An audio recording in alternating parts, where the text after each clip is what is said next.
अभी हम लोग जाते हैं जी external carotid artery. External carotid artery के बारे में आप लोगों ने ये याद रखना है कि ये टर्मिनल ब्रांच है, terminal branch of common carotid artery. ठीक हो गया। किस किस को सप्लाई करती है याद रखना, ये सीक्वेंस वाइज यहां से आप जाते जाएं। सबसे पहले नेक, ठीक है, नेक के बाद फेस, फेस के बाद स्काल्प, और it also supplies tongue and maxilla. ठीक है, it also supplies tongue and maxilla. यहां तक बात क्लिक होगी। अब ये आर्टरी शुरू कहां से होती है? जहां पे कॉमन कैरोटिड आर्टरी खत्म हो रही थी, तो it originates or it begins from, artery begins from upper border of thyroid cartilage, thyroid cartilage। यहां तक बात क्लिक हो गई। अब आर्टरी टर्मिनेट कहां पे करेगी? तो याद रखना ये जो पैरोटिड ग्लैंड होता है यहां पे, it terminates in the substance of parotid gland, parotid gland posterior to neck of mandible bone। ठीक है, मैंडिबल, ये मैंडिबल बोन है, इसके पोस्टीरियर पे नेक के ये जो पैरोटिड ग्लैंड है यहां पर ये एक्सटर्नल कैरोटिड आर्टरी टर्मिनेट करती है और यहां पे दो ब्रांचेस दे देती है। कौन कौन सी branches? Superficial temporal, superficial temporal artery and maxillary artery. Maxillary artery किसकी ब्रांचेस आ गई? एक्सटर्नल कैरोटिड आर्टरी की टर्मिनल ब्रांचेस। अब एक और बहुत मजे का पॉइंट लिखा हुआ है, याद रखना कि close to the origin of external carotid artery as the artery emerges under cover sternocleidomastoid muscle, sternocleidomastoid muscle. ठीक है, जहां पर हमें क्या चीज फेल्ट होती है? पल्सेशन फेल्ट होती है, यहां पर ये वाली जगह वेयर द पल्सेशन फेल्ट। अब एट फर्स्ट ये कहां पाई जाएगी? इस पॉइंट पे आप लोगों को मैं बता दूं, सादे से अल्फाज में पोजीशन बता रहे हैं जी एक्सटर्नल कैरोटिड आर्टरी की। ठीक है, कि पहले ये पाया जाता है मीडियल, मीडियल पाया जाता है, medial to internal carotid artery. As extends upward it passes backward and laterally। ठीक है, it passes backward and laterally। अब एक्सटर्नल कैरोटिड आर्टरी की हम लोगों ने ग्रॉस देख ली, जल्दी से आते हैं एक्सटर्नल कैरोटिड आर्टरी के रिलेशंस को देखते हैं कि एक्सटर्नल कैरोटिड आर्टरी के रिलेशंस क्या है। सबसे पहला जो रिलेशन है वो एंटीरो लैटरली क्या पाया जाएगा?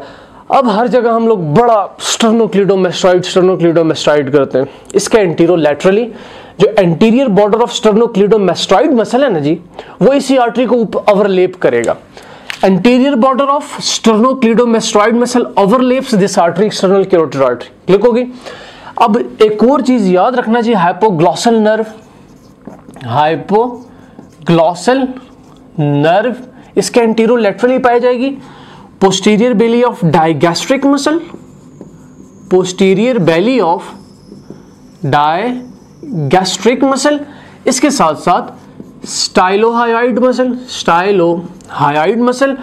और जो इंटरनल जगुलर वीन है ये पहले पाई जाएगी laterally, it lies firstly it lies laterally. ठीक है, then it lies posteriorly, then it lies posteriorly. अच्छा, एक और बात, इसकी रिलेशन एंटीरोलैटरली के अंदर आप लोगों ने ये याद रखनी है कि ये जो फेशियल नर्व है वो इसी एक्सटर्नल कैरोटिड आर्टरी को क्रॉस करती है। कहां पे? With in the parotid gland. क्या बात की, इतना मैंने जल्दी जल्दी फर क्या बोला कि ये जो फेशियल नर्व है it crosses external carotid artery. कहां पर? With in parotid gland. ठीक है, विद इन पैरोटिड ग्लैंड। अब इसका मीडियल रिलेशन देखते हैं। तो मीडियली आप लोगों ने ये याद रखना है, कितनी दफा हम लोग कर चुके हैं कि वॉल ऑफ फेरिंक्स पाया जाएगा, इसके साथ साथ इंटरनल कैरोटिड आर्टरी पाई जाएगी, और बहुत इंपॉर्टेंट मसल जो स्टाइलोफेरेंजियस मसल है ये भी इसके मीडियली पाया जाएगा। और इसके साथ साथ आप लोगों ने ये याद रखना है ग्लॉसोफेरेंजियल नर्व, ग्लॉसोफेरेंजियल नर्व पाई जाएगी। अच्छा, अब आप लोगों ने ये याद रखना है कि ये जो एक्सटर्नल कैरोटिड आर्टरी है इसकी मीडियली एक बहुत मजे की चीज पाई जाती है कि फेरेंजियल ब्रांचेस ऑफ जो वैगस नर्व है, ठीक है, वैगस नर्व वो किन दो चीजों के बिटवीन में पास करती हैं, passes between internal carotid artery and external carotid artery. Relations हम लोगों ने देख लिए। अभी हम लोग देखते हैं एक्सटर्नल कैरोटिड आर्टरी की ब्रांचेस। आप लोगों को अगर रोड मैप याद है ना, इस ब्रांचेस में कुछ भी नहीं है। निमोनिक प्यारा सा मैंने बताया था, फैल सॉप MS, ठीक है। अब ये 1 2 3 4 5 6 7 8 मैंने नेमिंग की हुई है। पहले F से फेशियल आर्टरी, A से असेंडिंग फेरेंजियल आर्टरी, L से लिंगुअल आर्टरी, S से सुपीरियर थायराइड आर्टरी, O से ऑक्सीपिटल आर्टरी, P से पोस्टीरियर ऑडिकुलर आर्टरी, M से मैक्सिलरी आर्टरी, और इस M से मिडल मेनिंजियल आर्टरी भी है। फिर S से सुपरफिशियल टेम्पोरल आर्टरी। तो ये सारी की सारी ब्रांचेस हैं, और इन ब्रांचेस का ग्रॉस पता है आप लोगों ने कैसे करना है। इसी आर्टरी को आप लोगों ने जहन में रखना है और वही चीजें लगा देनी है, वहां से पास होती है, यहां से पास होती है। एक नजर आप सिर्फ इसको स्नेल्स वाली किताब से पढ़ ले, ये ब्रांचेस आप लोगों को क्लियर हो जाएंगी। अपना ख्याल रखिएगा। अल्लाह हाफिज़।